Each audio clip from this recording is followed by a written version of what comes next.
ಕಲ್ಯಾಣ ಕರ್ನಾಟಕ ಜಿಲ್ಲೆಗಳಲ್ಲಿ ತಾಪಮಾನ ಕನಿಷ್ಠ ಮಟ್ಟಕ್ಕೆ ತಲುಪಿ ಜನರು ಚಳಿಗೆ ಪತರಗುಟ್ಟಿದ್ದಾರೆ. ಬೀದರ್ನಲ್ಲಿ 7 ಡಿಗ್ರಿ ಸೆಲ್ಸಿಯಸ್ಗೆ ಕುಸಿತ ಕಂಡಿದೆ.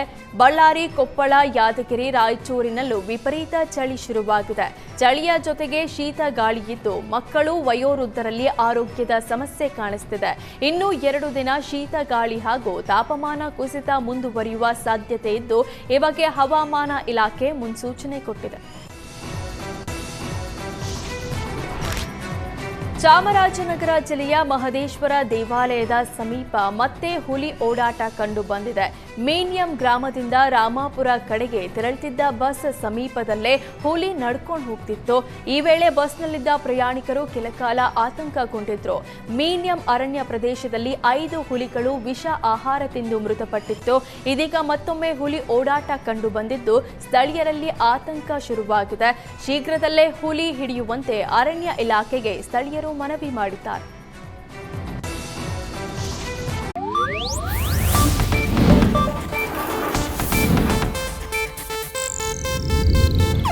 ಇದು ಏಷ್ಯಾನೆಟ್ ನ್ಯೂಸ್ ನೆಟ್ವರ್ಕ್ ಪ್ರಸ್ತುತಿ.